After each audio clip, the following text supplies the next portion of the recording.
Hello students. जो first lecture में हमने स्टडी किया था उसमें हमने जो एटॉमिक मॉडल्स हैं उनको स्टडी किया था। जब हमने शुरुआत की थी हमने ऐसे की थी कि जब हम हाइड्रोजन एटम के स्पेक्ट्रम को एनालिसिस करते हैं तो हमने पाया कि उसके अंदर बहुत सारी स्पेक्ट्रल लाइंस होती हैं। उन स्पेक्ट्रल लाइंस को एक्सप्लेन करने के लिए हमने अलग अलग मॉडल्स दिए। तो हमने बोर एटॉमिक मॉडल दिया, फिर इसमें इम्प्रूवमेंट किया, सोमरफील्ड मॉडल दिया, फिर रिलेटिविस्टी करेक्शन की, वेक्टर एटम मॉडल दिया। तो ये सारे मॉडल्स हमने लास्ट यूनिट में स्टडी किए थे।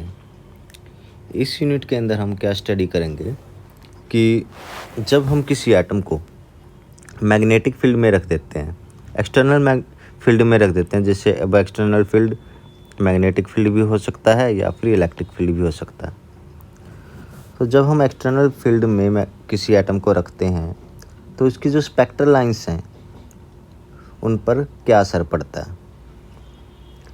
हमने ही पाया, जैसे अब हम बारी बारी स्टडी करेंगे, मैग्नेटिक फील्ड में एटम को जब प्लेस करने से उसकी स्पेक्ट्रल लाइन पे क्या असर पड़ता है और इलेक्ट्रिक फील्ड में प्लेस करने पे स्पेक्ट्रम के ऊपर क्या असर पड़ता है। तो अच्छा, एक बात और है कि हम हमेशा ही स्पेक्ट्रल लाइन या स्पेक्ट्रम की ही बात क्यों कर रहे हैं एटम के अंदर। देखो, जो स्पेक्ट्रम होता है किसी भी एटम का वो उस एटम की इंटरनल स्ट्रक्चर का फिंगरप्रिंट है। जो हमें स्पेक्ट्रम में स्पेक्ट्रल लाइंस मिलती है, एक स्पेक्ट्रल लाइन जो हमें मिली वो किसी ना किसी ट्रांजिशन की वजह से मिली है। यानी एक स्पेक्ट्रल लाइन कम से कम एक ट्रांजिशन की वजह से तो मिलती है। और ट्रांजिशन किसके बीच? एनर्जी लेवल्स के बीच। तो स्पेक्ट्रल लाइंस को स्टडी करके हम एनर्जी लेवल को स्टडी कर पाते हैं। तो हमने क्या पाया कि जब हम एटम को मैग्नेटिक फील्ड में रखते हैं तो क्या होता है, जो उसका स्पेक्ट्रम है, पहले ये स्पेक्ट्रम है मान लेते हैं, तो ये स्पेक्ट्रम क्या हो जाता है, ये लाइन स्पेक्ट्रल लाइन कहता है, स्प्लिट हो जाती है।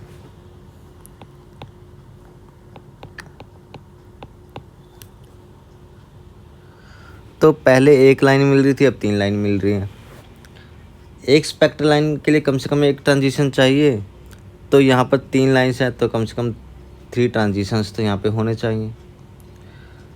तो अब 3 लाइन्स मिल रही है, इसका मतलब ये हुआ कि अब एनर्जी लेवल्स वो स्प्लिट हो गए।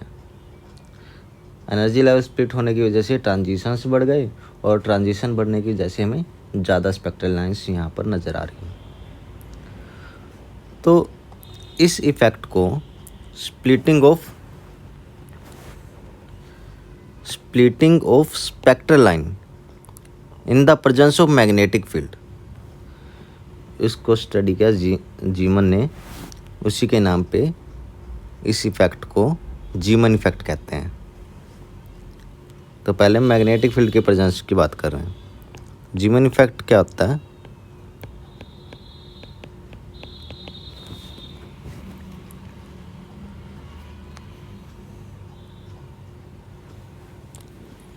जीमन effect, it is the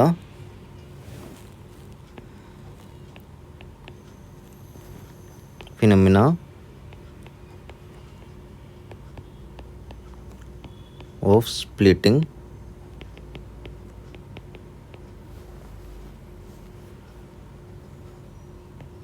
of spectral line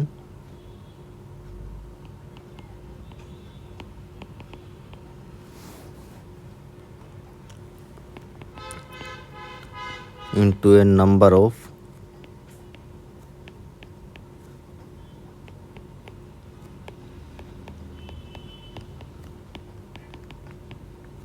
component lines with the application of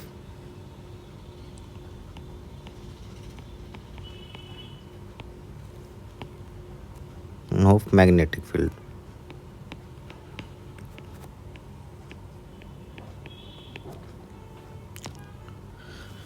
तो ये जीमन इफेक्ट होता है। जीमन इफेक्ट जो है ये 3 तरह का होता है। एक नॉर्मल जीमन इफेक्ट,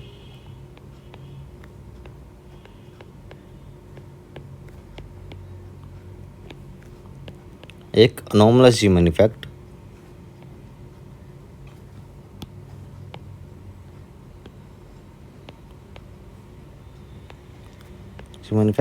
और तीसरा क्या है, पाश्चनबैक इफेक्ट।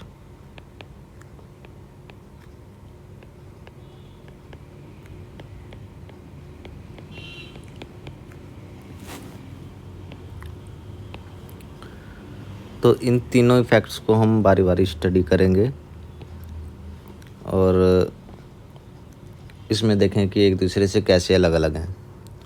तो सबसे पहले नॉर्मल जीमन इफेक्ट।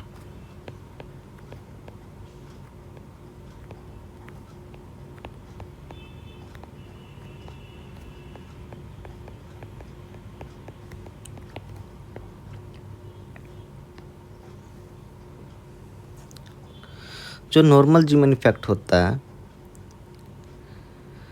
उससे हम एक तो हम ये देखते हैं कि इसे नॉर्मल क्यों कहा जाता है। जो नॉर्मल जीमन इफेक्ट है इसमें लाइन स्प्लिट हो जाएंगी, जैसे कि हमने देखा जीमन इफेक्ट में क्या होता है, स्पेक्ट्रल लाइन स्प्लिट हो जाती है। नॉर्मल जीमन इफेक्ट में जो लाइन स्प्लिट होती है उसको हम क्लासिकल मैकेनिक्स की मदद से एक्सप्लेन कर सकते हैं। किसी भी थ्योरी को हम क्लासिकल थ्योरी से एक्सप्लेन कर सकते हैं या फिर क्वांटम से। तो नॉर्मल जीमन इफेक्ट ही ऐसा इफेक्ट है इन तीनों में से जिसको हम क्लासिकल थ्योरी से भी एक्सप्लेन कर सकते हैं और क्वांटम थ्योरी से भी एक्सप्लेन कर सकते हैं। बाकी दोनों को हम क्लासिकल मैकेनिक्स की मदद से एक्सप्लेन नहीं कर सकते, इसीलिए इसे नॉर्मल जीमन इफेक्ट कहा जाता है।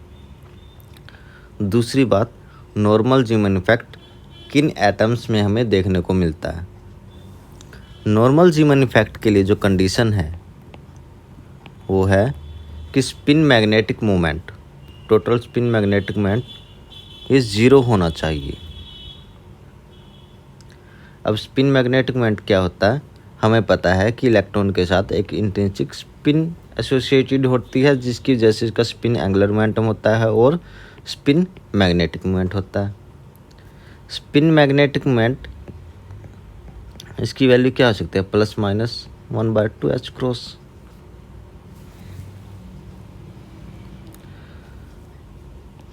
तो ये कब 0 होगा, यानी कि एक अप स्पिन और डाउन स्पिन वाला दोनों इलेक्ट्रॉन्स अगर प्रेजेंट होंगे, यानी कि इलेक्ट्रॉन अगर पेयर्ड हैं, वैलेंस शेल में अगर सारे इलेक्ट्रॉन पेयर्ड हैं तो टोटल स्पिन मैग्नेटिक मोमेंट 0 हो जाएगा और उन एटम्स में हमें नॉर्मल जीमन इफेक्ट देखने को मिलेगा। अब इसे हम देख लेते हैं कि नॉर्मल जीमन इफेक्ट में होता क्या है। पहले एक्सपेरिमेंटल सेटअप देखते हैं कि एक्सपेरिमेंटल सेटअप क्या है।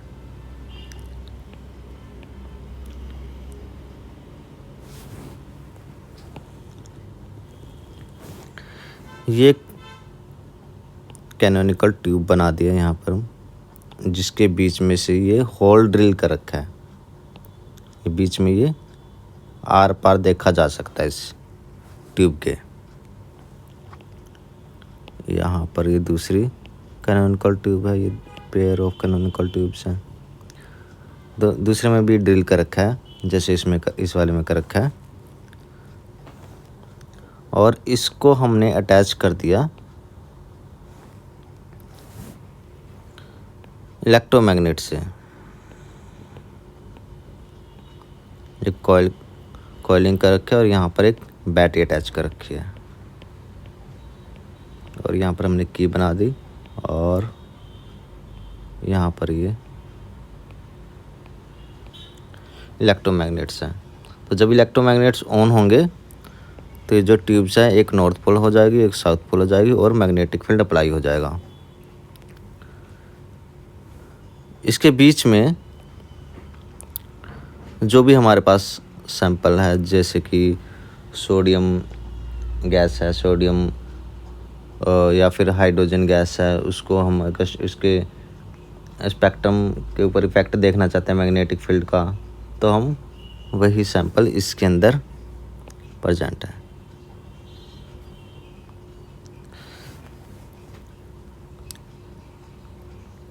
तो ये एक डिस्चार्ज ट्यूब है, जब ये ऑन होगी तो लाइट एमिट होगी। तो जब हम मैग्नेटिक फील्ड अप्लाई कर देंगे तो हम मैग्नेटिक फील्ड के इफ़ेक्ट को स्टडी कर पाएंगे कि इनकी स्पेक्ट्रल लाइंस के ऊपर क्या असर पड़ा। तो इनिशियली हमने इसके अंदर कोई ऐसी गैस ले रखी है जिसमें हम नॉर्मल जीवन इफेक्ट स्टडी कर पाएँ। तो एक तो हम जो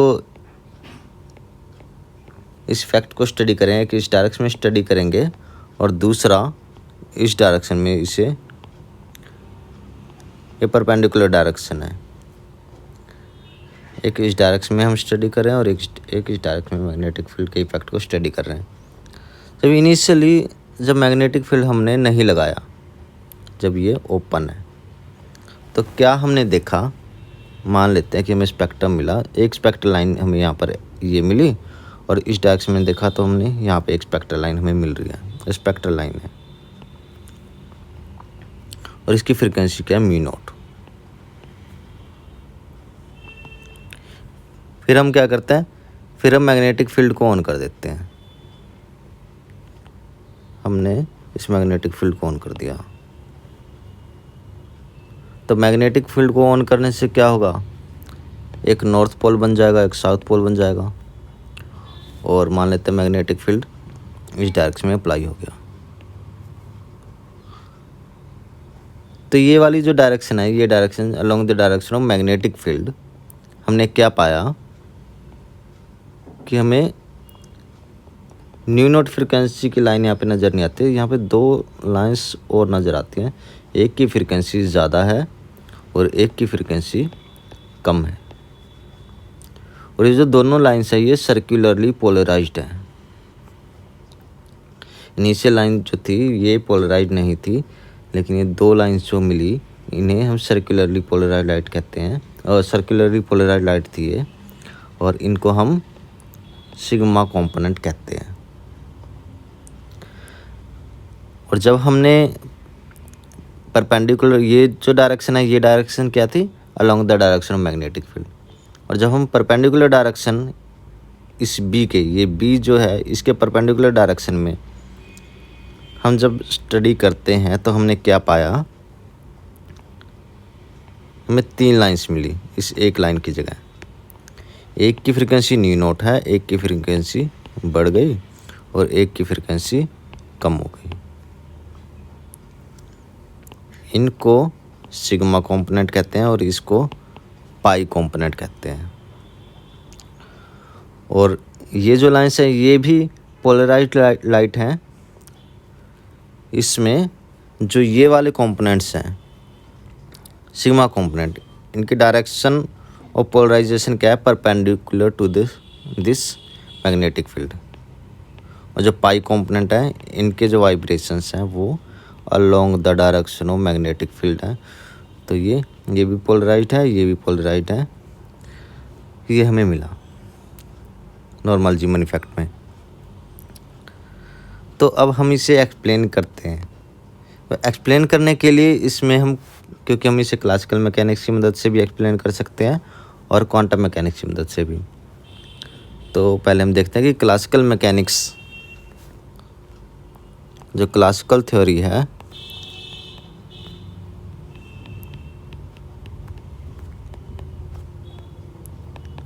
उसमें हम इसे कैसे एक्सप्लेन करते हैं।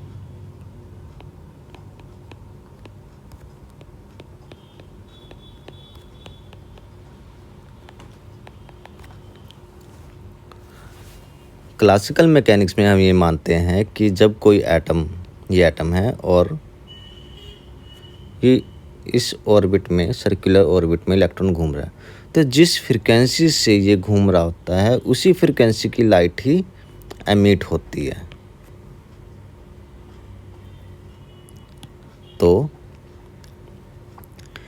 नॉर्मल जीमन इफेक्ट में हमें क्या मिला कि जब हम मैग्नेटिक फील्ड अप्लाई करते हैं तो जो एमिटेड लाइट है उसकी फ्रीक्वेंसी बढ़ भी जाती है, घट भी जाती है। तो हम क्लासिकल मैकेनिक्स की मदद से इसे कैसे एक्सप्लेन करें। हम ये मान लेते हैं कि एक एटम है और उसके अंदर ये इलेक्ट्रॉन रिवॉल्व कर रहा है ये दो केसेस हो सकते हैं। अब इलेक्ट्रॉन या तो क्लॉकवाइज डायरेक्शन में मूव कर सकता है, ये क्लॉकवाइज डायरेक्शन में मूव कर रहा है, और या फिर ये इलेक्ट्रॉन एंटी क्लॉकवाइज डायरेक्शन में मूव कर सकता है। हमने मैग्नेटिक फील्ड लगा दिया इस डायरेक्शन में।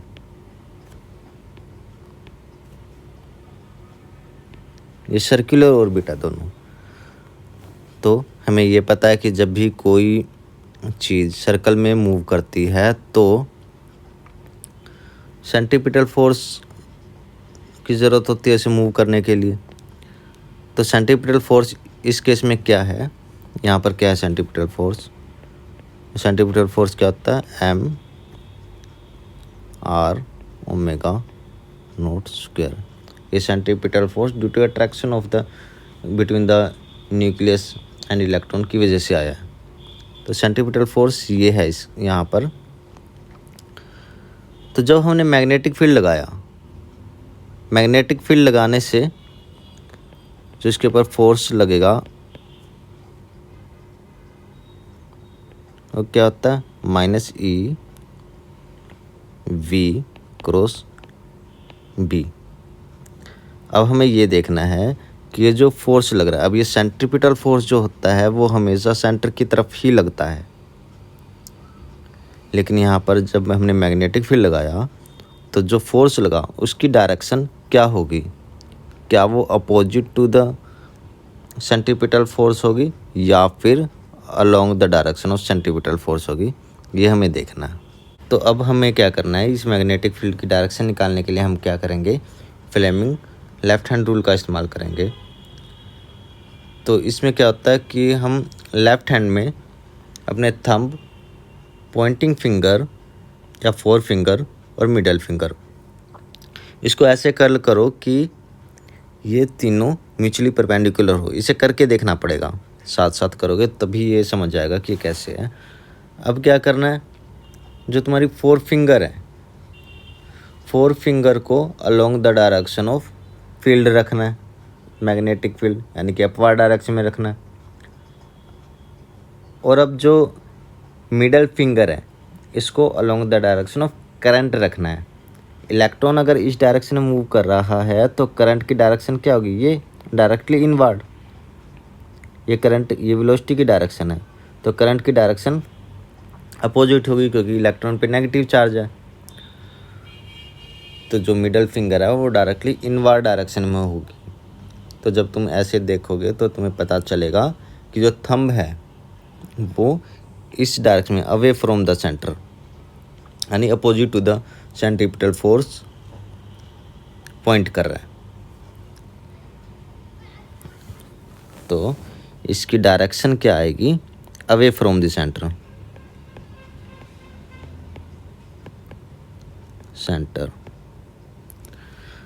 तो नेट सेंट्रीपिटल फोर्स क्या होगा? अब यहाँ पर ये जो डायरेक्शन आई ड्यू टू मैग्नेटिक फील्ड वो अपोजिट आ गई, तो नेट सेंट्रीपिटल फोर्स क्या हो गया? वो डिक्रीज हो गया, एफ माइनस एफ पी हो गया सेंट्रीपिटल फोर्स। और एंगुलर वेलोसिटी क्या होगी? अब डिक्रीज हो जाएगी। मान लेते हैं डी ओमेगा क्या है? ये डिक्रीज है। यहाँ पर एफ की वैल्यू पुट करते हैं, M R omega not square minus E V B. ये मैग्नीट्यूड रखा है और ये माइनस का साइन, ऐसे नहीं कि ये वाला माइनस का साइन हम यहाँ पे पुट करेंगे और प्लस हो जाएगा, ये ऐसे नहीं करना। देखो हमें पता है कि नेट जो फोर्स है वो डिक्रीज हो गया क्योंकि दोनों की डायरेक्शन अपोजिट थी। अपोजिट है तो ये सब्ट्रैक्ट होगा यहाँ पर, तो हमने दोनों का मैग्नीट्यूड रखा है और उनको सब्ट्रैक्ट किया। यहाँ पर दोनों तरफ, इस इक्वेशन के दोनों तरफ मैग्नीट्यूड है सिर्फ। अब यहाँ पर पुट करते हैं M R omega not square plus में M R D omega square plus में 2 MR omega not D omega. यहाँ पर अब इससे ये कैंसिल हो गया,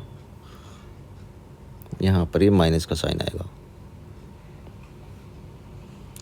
अब हमें पता है डी ओमेगा काफ़ी स्मॉल चेंज है एंगुलर वेलोसिटी के अंदर, तो ये इसको हम ये फर्दर स्मॉल हो जाएगी, डी ओमेगा टर्म है इसके अंदर, तो इसे हम नेगलेक्ट कर देंगे as compare to these two value of these two terms, इसको हम नेगलेक्ट कर देंगे।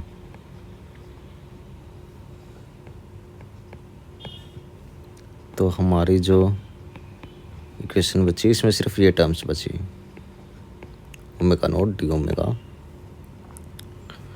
और यहाँ पर वी वेलोसिटी जो है हमें पता है इसके एंगुलर वेलोसिटी के साथ ये रिलेशन होता है, तो यहाँ पर भी ये भी पुट कर देते हैं, E omega R B, omega naught है यहाँ पे, M R omega note D omega. तो यहाँ पर से ओमेगा से ये ओमेगा कैंसिल हो गया, आर से आर कैंसिल हो गया, और हमारे पास बचा D omega is equal to E by twice of M B, ये आ गया।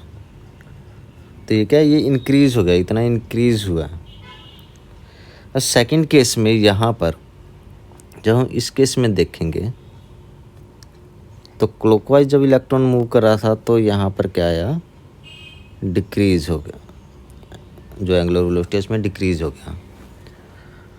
अब यहाँ पर इस केस में क्या होगा, इस केस में जब हम Fleming left hand rule apply करेंगे, सेंट्रीपिटल फोर्स इस डायरेक्शन में लग रहा है,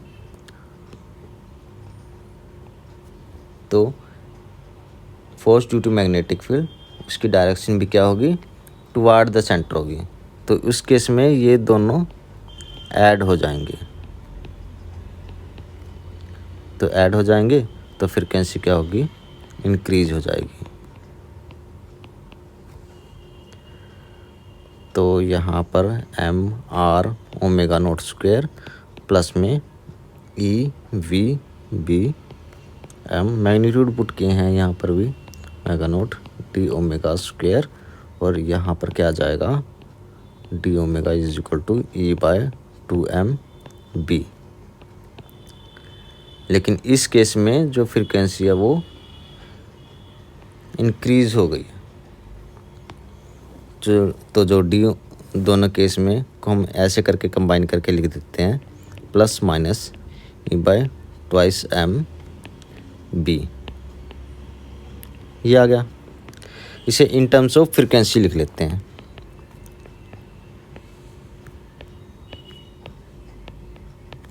फ्रीक्वेंसी न्यू इसकी टर्म में लिखते हैं।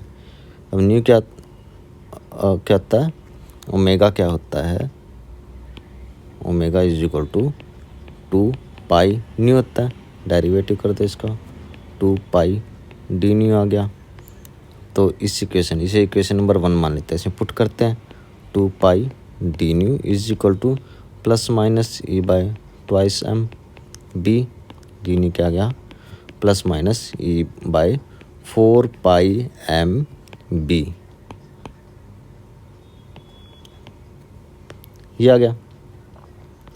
तो इनिशियल फ्रीक्वेंसी कितनी थी, जैसे न्यू नोट थी, तो या तो इनिशियल फ्रीक्वेंसी न्यू नोट थी तो ये फ्रीक्वेंसी इंक्रीज हो गई, या फिर फ्रीक्वेंसी डिक्रीज हो जाती है। तो मैंने ये एक्सप्लेन कर दिया क्लासिकल मैकेनिक्स की मदद से। इन टर्म्स ऑफ वेवलेंथ भी निकाल लेते हैं इसे, in terms of wavelength, lambda की टर्म में भी इसे लिख लेते हैं। तो न्यू क्या होता है, सी अपॉन लैम्डा, डेरिवेटिव कर दो इसका, minus C upon lambda square D lambda. इसको हम इक्वेशन नंबर 2 में पुट करते हैं, डी न्यू की वैल्यू को, minus C lambda square D lambda is equal to plus minus E by 4 pi M B, D lambda क्या आ गया, यहाँ पे प्लस माइनस था, ये माइनस प्लस हो जाएगा क्योंकि ये माइनस का साइन था यहाँ पे। तो ये lambda square C E by 4 pi M into में बी। तो ये वेवलेंथ में जो शिफ्ट है वो भी हमने निकाल लिया, फ्रीक्वेंसी में शिफ्ट हुआ वो भी निकाल लिया हमने। तो अच्छा, जब मैग्नेटिक फील्ड जो हमने लगाया, अप्लाई किया, इसके रिस्पेक्ट में electron clockwise anti clockwise move कर रहा है, और जो plane of rotation of electron था वो क्या perpendicular to the magnetic field था। तो हमें क्या मिलता है, सिग्मा लाइंस मिल गई हमें, एक की फ्रीक्वेंसी ज़्यादा है एक की कम है। तो अगर वो उस प्लेन की जो डायरेक्शन है वो along the direction of magnetic field हो तो फ्रीक्वेंसी पे कोई असर नहीं पड़ेगा, तो हमें क्या पाई कंपोनेंट मिल जाएगा। तो इस तरह से हमने क्लासिकल मैकेनिक्स की मदद से एक्सप्लेन कर दिया कि हमें 3 लाइंस मिलेंगी। तो अब हम क्वांटम मैकेनिक्स की मदद से इसे एक्सप्लेन करने की कोशिश करते हैं।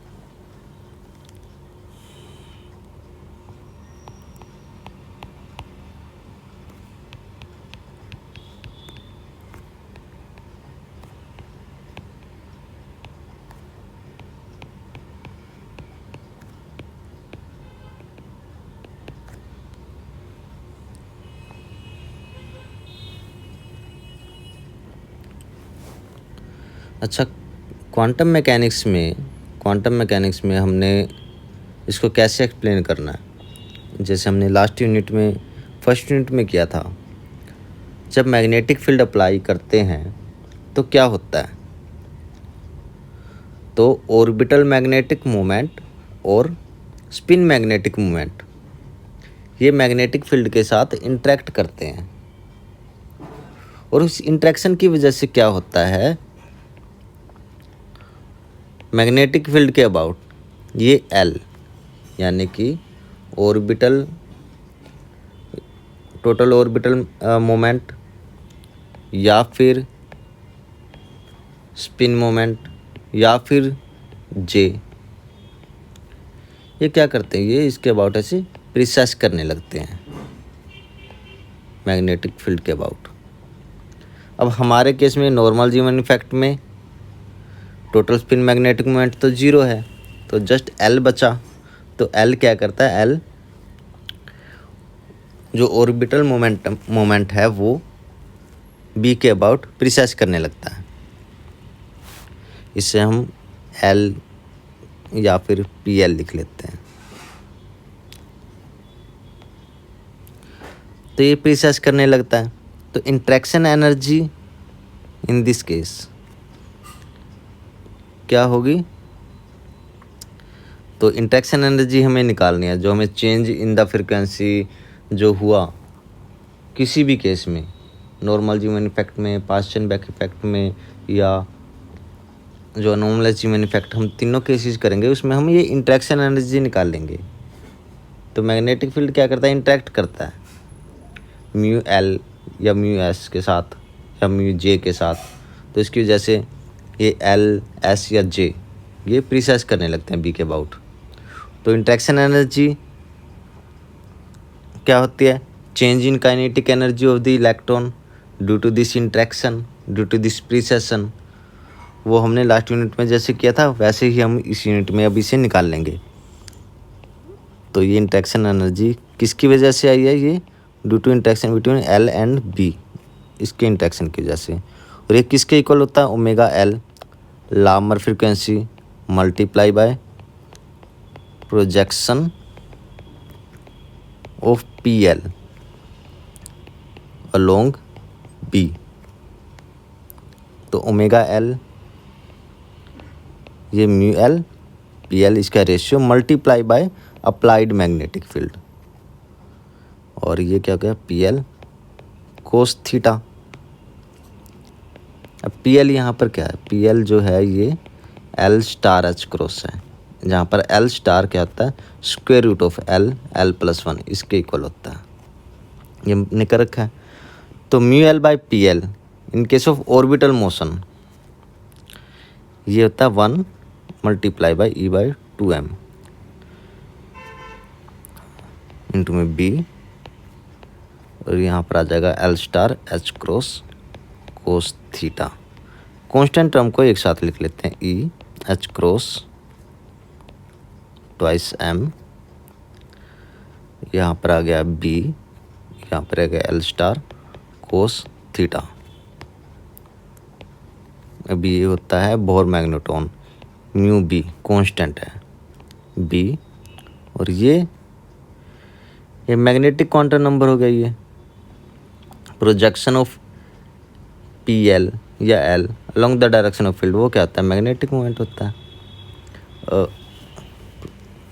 यानी वो एम एल के इक्वल होता है। तो ये एम एल यहाँ पर लिख दिया हमने, और ये हमारा आ गया चेंज इन काइनेटिक एनर्जी या फिर इंटरेक्शन एनर्जी। ये फाइनल हमारे पास ये फॉर्मूला आ गया। एक इसको याद रखना है। अब एनर्जी इन टर्म्स ऑफ, जब हम लेवल्स बनाते हैं, अभी हमने क्या किया, हमें पता चल गया कि कितना शिफ्ट आएगा एनर्जी के अंदर।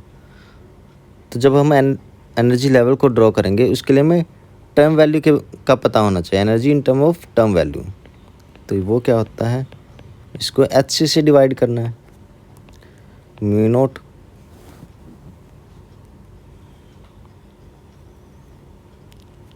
यहाँ पर, इसको हम ऐसे ही लिख लेते हैं, इससे लिख लेते हैं ऐसे, M L mu B B divide by H C. तो यहाँ पर देखो ये सारी टर्म कांस्टेंट है, तो इसे हम एम एल एल लिख लिया, इसे एल प्राइम कर देते हैं, ये कांस्टेंट है। तो एक इसको भी याद रखना है हमें, ये एनर्जी लेवल ड्रॉ करते समय काम आएगा।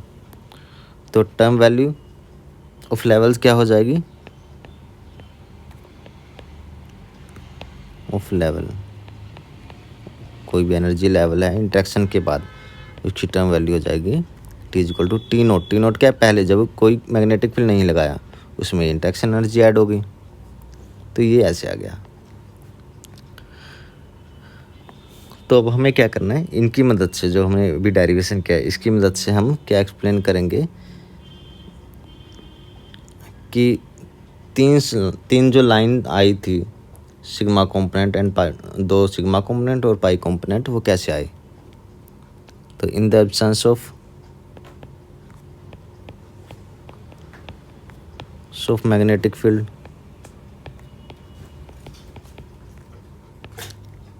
In the absence of magnetic field, मान लेते हैं कि हमारे पास दो एनर्जी लेवल्स हैं, एक ये है और एक ये है। इसकी जो एनर्जी है ये लेवल 2 है, ये लेवल 1 है। इसकी जो एनर्जी है ई नोट 2, इसकी एनर्जी ई नोट 1 है।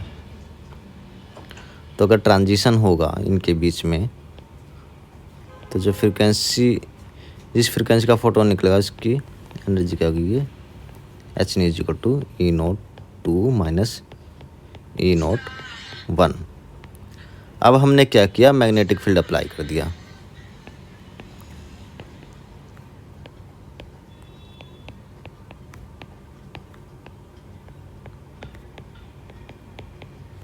जब हमने मैग्नेटिक फील्ड अप्लाई कर दिया तब क्या हुआ,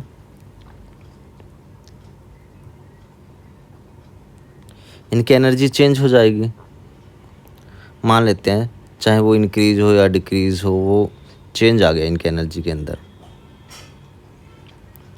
तो अब एनर्जी जो हो गई इनकी, वो क्या हो गई, हमने ई नोट 1, इसमें क्या हुआ, वो डेल्टा ई हमने जो ऊपर कैलकुलेट किया था,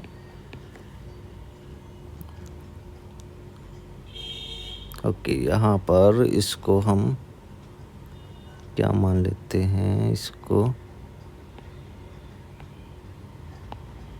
इन लेवल्स की जो नंबरिंग यहाँ पे दिया है हमें ऐसे मान लेते हैं, ताकि इसको हम 1 बोल देते हैं, इसको 2 बोल देते हैं। तो यहाँ पर क्या होगा, यहाँ पर भी ये 1 हो गया, यहाँ पर ये 2 हो गया, और यहाँ पर भी ये 1 हो गया, और यहाँ पर ये 2 हो गया। तो यहाँ पर अब यहाँ पर देख रहे हैं हम 1 और 2, इसकी एनर्जी क्या हो जाएगी, ई नोट 2, इसमें क्या एनर्जी डेल्टा ई जो हमने कैलकुलेट किया था वो इस लेवल के लिए। और अगर जब ट्रांजिशन होगा तो जो हमें फोटोन मिलेगा उसकी फ्रिक्वेंसी क्या होगी, E1 माइनस E2। तो E1 माइनस E2 क्या आएगा यहाँ पर, H nu is equal to E1 minus E2 is equal to E1 E2 की वैल्यू हमें पता है, E0 1 प्लस में डेल्टा E1 माइनस में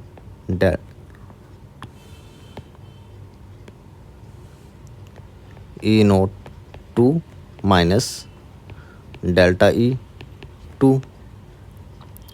तो ये आ गया E0 1 माइनस E0 2 प्लस में delta E1 minus delta E2। तो यहाँ पर ये जो था ये एच न्यू नोट के इक्वल है, प्लस में डेल्टा ई क्या आया था हमारा, ये mu B into B M L. तो हम इसे लिख देते हैं, पहले एम एल लिख लेते हैं, एम एल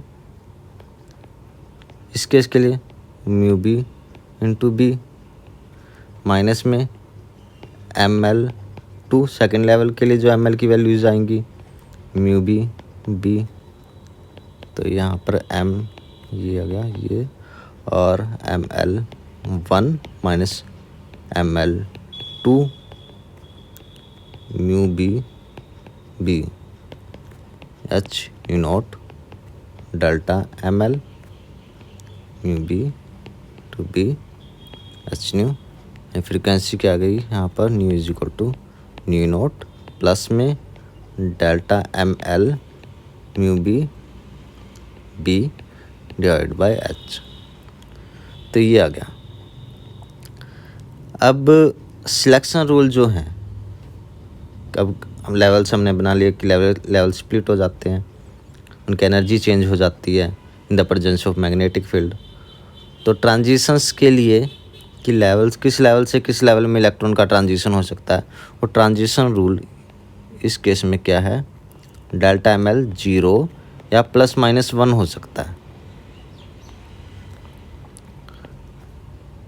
तो अगर डेल्टा एम एल की वैल्यू 1 है तो इसकी वैल्यू क्या आ जाएगी, म्यू 1 हम इसे मान लेते हैं म्यू नोट प्लस में इसकी वैल्यू 1 है तो ये आ गया म्यू बी बाई एच।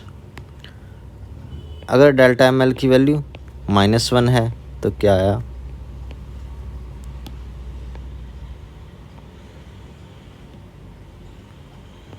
इसकी वैल्यू को हम 2 मान लेते हैं, म्यू नॉट माइनस का साइन आ जाएगा mu B B by H. और अगर डेल्टा एम एल की वैल्यू 0 है तो म्यू 3 मान लेते हैं इसे, म्यू नॉट आ जाएगी। तो ये दो क्या है, ये सिग्मा कंपोनेंट्स हैं और ये पाई कंपोनेंट्स हैं, यानी कि चेंज इन फ्रीक्वेंसी कितना आया, प्लस माइनस। तो ये सिलेक्शन रूल के अकॉर्डिंग डेल्टा प्लस कब होगा, जब डेल्टा एम एल 1 होगा, माइनस क्या होगा, डेल्टा एम एल -1 होगा। तो mu B B by H ये हमने फाइंड आउट कर लिया। अब ये म्यू बी क्या है, म्यू बी हमारा था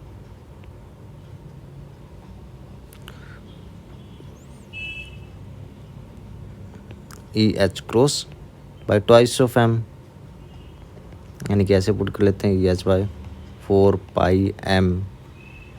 तो ये वैल्यू अगर हम यहाँ पे पुट करते हैं तो हमें पता चलता है E H by 4 pi M 1 by H multiply by B. देखो ये एच कैंसिल हो गया। तो जो फ्रिक्वेंसी की जो value I change in frequency की, ये उतनी ही आ गई जितनी हमने क्लासिकल मैकेनिक्स की मदद से एक्सप्लेन किया था।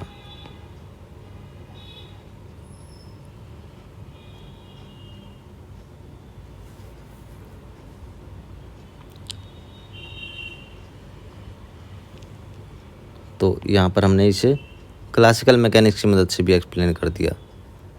और अगर हम इसमें shift in term of wavelength के फॉर्म में अगर इसे निकालना चाहें तो हम इसे न्यू को सी अपॉन लैम्डा पुट कर देंगे। यहाँ पे डेल्टा न्यू क्या आ जाएगा, minus C upon lambda square D nu D lambda. और जब इसे पुट करेंगे तो अगेन जैसे हमने वहाँ पर किया था, plus minus lambda square C B M by 4πm, तो ये आ गया। तो यहाँ पर हमने इसे एक्सप्लेन कर दिया, क्वांटम मैकेनिक्स की मदद से भी हमने एक्सप्लेन कर दिया और क्लासिकल मैकेनिक्स की मदद से भी एक्सप्लेन कर दिया। अब एग्जांपल की हेल्प से हम ये समझने की कोशिश करते हैं कि कैसे स्पेक्ट्रल लाइंस यहाँ पर हमें मिलती है। और जब भी हमें स्पेक्ट्रल लाइंस हमें निकालनी है कि कौन कौन सी कितनी स्पेक्ट्रल लाइन यहाँ पर हमें मिली, उसके लिए सबसे पहले हमें एनर्जी लेवल डायग्राम बनाने पड़ेंगे। और वो हम कैसे बनाएंगे, जो ये हमने यहाँ पर ये निकाला था, ये इसकी मदद से, ये याद रखना है। Delta T M L L dash के इक्वल है, एल प्राइम के इक्वल है। तो यहाँ पर हमें पता चला कि delta T M L L prime के इक्वल है। तो एग्जाम्पल हम लेते हैं कि ट्रांजिशन किसके बीच हो रहा है, एल इक्वल टू 2 से लेकर कोई लेवल था जिसके लिए एल की वैल्यू 2 है और एल इक्वल टू 1 में ट्रांजिशन हो रहा है। तो एल इक्वल टू 2 के लिए डेल्टा टी लिखना पड़ेगा हमको। एल इक्वल टू 2 के लिए एम एल की वैल्यू -2 -1 0 1 2 मल्टीप्लाई कर दिया एल प्राइम से। एल इक्वल टू 1 इसके लिए वैल्यू हो सकती है -1 0 1 मल्टीप्लाई कर दिया एल प्राइम से। अब इसे हम बना लेते हैं। एल इक्वल टू 2 के लिए 5 लेवल्स बने हैं, 1 2 3 और यहाँ पर नीचे और ये एल की वैल्यू इनके लिए क्या है, -2 -1 0, ये लिख रहा हूँ मैं, 2 है ये 2 लिख दिया, 1 है तो 1 आ गया, 0 0 यहाँ पे 1 एंड 2। और ये सेपरेशन हमें कैसे पता चला, यहाँ पे ये हमने डेल्टा टी की वैल्यू तो लिखे यहाँ पर, मल्टीप्लाई बाय एल प्राइम है। अब एल प्राइम को हमने मान लिया कि एल प्राइम इस एक बॉक्स के इक्वल है। तो ये जो वैल्यू है, ये जैसे हम यहाँ से शुरू करते हैं, ये ओरिजिन हो गया, यहाँ से ये डिस्टेंस कितनी है, -2l प्राइम, तो 2l प्राइम। फिर यहाँ से लेकर यहाँ तक की ये -1l प्राइम आ गया, -1l प्राइम ये, और फिर 0 हो गया इसके लिए, और सिमिलरली ऊपर की तरफ ऐसे बना दिया एल प्राइम, और ये यहाँ पर 2l प्राइम ऐसे करके। तो इसको एक बार मैं हटा देता हूँ।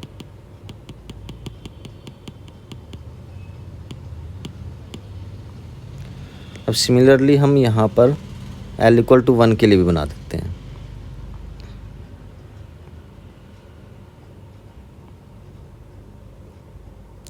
यहाँ पर 0, ये जो लिख रहा हूँ मैं, ये एल की वैल्यू है, ये एल क्वांटम नंबर की वैल्यू है, एम एल की, ये एम एल की वैल्यूज है यहाँ पर।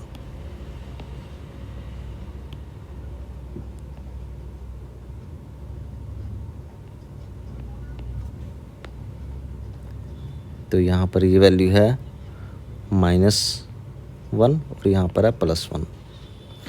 अब ट्रांजिशंस, ऑल पॉसिबल ट्रांजिशंस कैसे बनाएंगे हम, यहाँ पर देखो ऐसे बनाने हैं। डेल्टा एम एल क्या हो सकता है, +-1 एंड 0।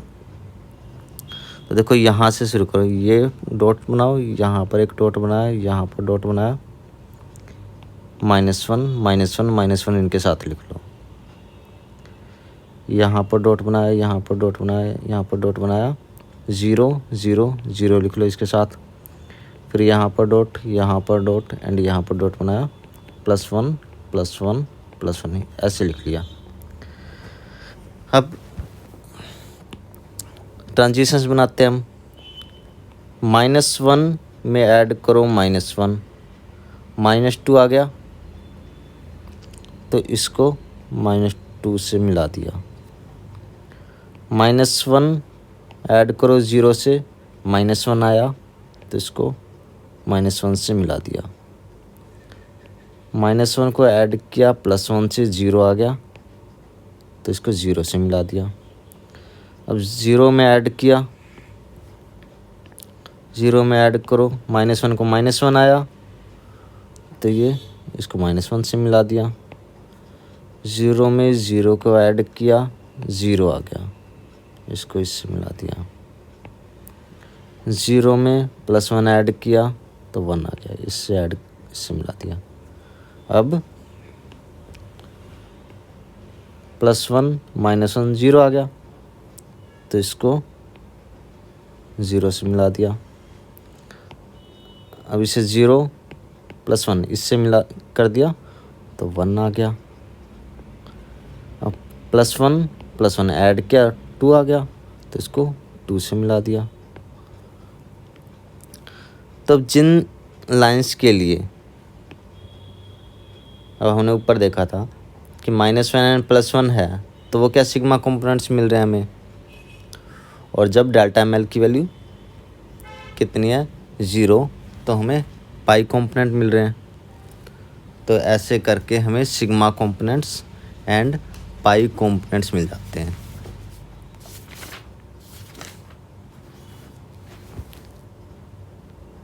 ठीक है, तो यहाँ से हमें सिग्मा कंपोनेंट्स मिल रहे हैं, यहाँ पर हमें पाई कंपोनेंट्स मिल रहे हैं।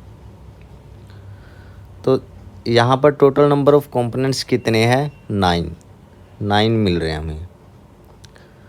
अब अगर जस्ट ये क्वेश्चन पूछ रखा है कि टोटल नंबर ऑफ कंपोनेंट्स निकालने हैं, जैसे कि नेट के एग्ज़ाम में पूछा जाता है, उसमें अगर हमें कंपोनेंट्स निकालने हैं तो ये ड्रॉ करके देखेंगे तो टाइम लगेगा। तो वहाँ पर मान लो कोई एग्ज़ाम्पल जैसे हमने यहाँ पर किया था 12 से 1, यहाँ पर नंबर ऑफ कंपोनेंट्स निकालने हैं तो यहाँ पर जस्ट ऐसे लिखो इसे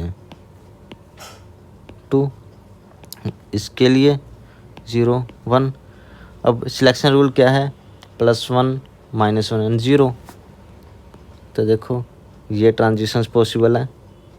इन ट्रांजिशंस के लिए सिलेक्शन रूल क्या है, डेल्टा ML यहाँ पर 0 है, और